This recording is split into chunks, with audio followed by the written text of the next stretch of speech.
This is the Redmi S2, another phone made by Xiaomi. We have the usual case, a pretty nice design, 18:9 aspect ratio display, dual cameras and good specs for the price of just about $160. But is this the only budget phone you should buy? My name is Linus with the TechLine HD, stay tuned.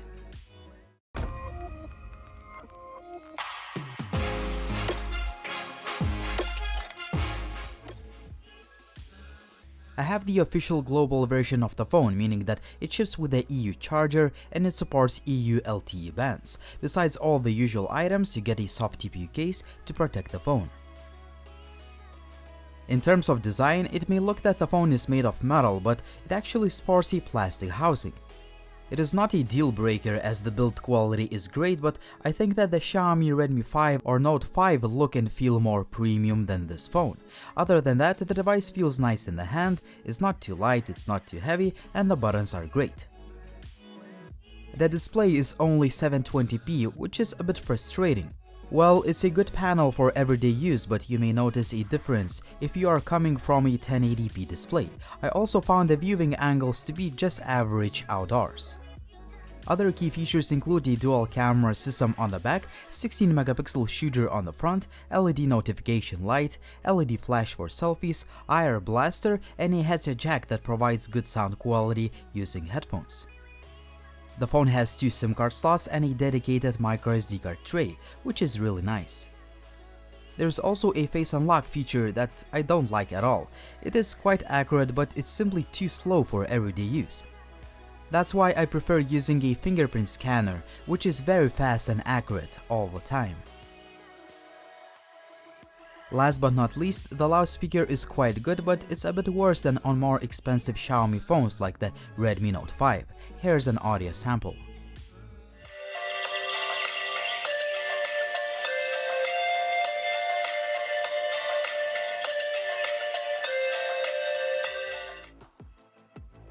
A good old Snapdragon 625 chipset is used in this phone for optimal performance and good battery management.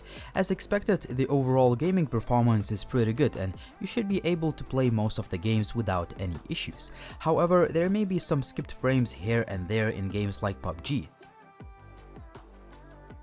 Also, I found some software bugs. For example, there were a lot of random sound cutouts while playing Injustice 2. That's a little bit frustrating.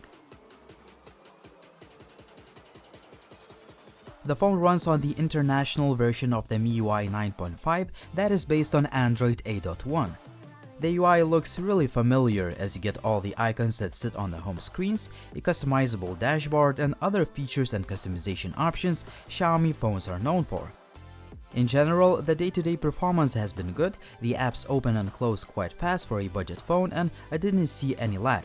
Well, you may see a few skipped frames in the animations, but I can't really complain. The daylight image quality is pretty good, but it's a bit worse than on the Xiaomi Redmi Note 5 or Redmi 5 Plus I have previously reviewed.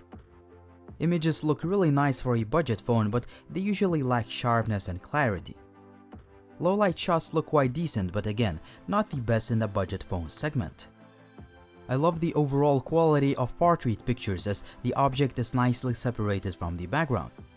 I can't say the same about selfie portraits as there are quite a few artifacts, but that's understandable as we only have one camera.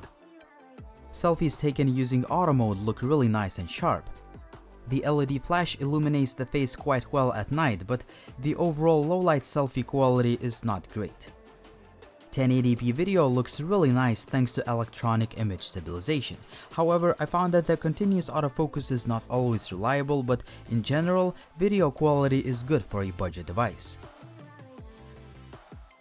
Selfie video quality is pretty good even though the footage may look overexposed at times. Finally, sound recording quality may not be the best, but it's quite decent. Cloudy day, but I would say that the lighting conditions are pretty good. So let me do a slow pan so we'll see how the camera's auto settings react to it. Connectivity wise, the phone does not support 5 GHz Wi-Fi, which is a bummer but not a deal breaker. Other connectivity options like call quality, signal reception and GPS work just fine. There are quite a few sensors on board, and gyroscope works well with 360 content. I just love the fact that the battery life is just fantastic on all budget Xiaomi phones, and the Redmi S2 is no exception. My record screen on time was about 10 hours. If you tend to use the phone more intensively, you should be able to get over 8 hours of SOT. A huge disappointment is that the fast charging is disabled within software, meaning that it will take about 2 hours to charge the phone with a supply charger. The Redmi S2 is yet another great budget phone by Xiaomi, as it offers a lot of value for the price, but it doesn't mean it's a perfect phone. I love the device for its good overall performance, pretty good cameras, and great battery life. However, the Redmi S2 does not look or feel as premium as other great budget all-metal Xiaomi phones, the Redmi Note 5, Redmi 5, or Redmi 5 Plus. In fact, the latter Xiaomi phones have better cameras, better displays, and larger batteries, and they cost just 30 or 40 bucks more. At the end of the day, the Redmi S2 is still a good cheap option, but if you want a truly great budget phone, Xiaomi has better alternatives to buy for just a little bit extra money. I have reviewed all Xiaomi budget phones, and make sure to check out all the links in the video description. My top budget phone recommendation remains the Redmi Note 5, but you can't go wrong with Redmi 5 or Redmi 5 Plus either.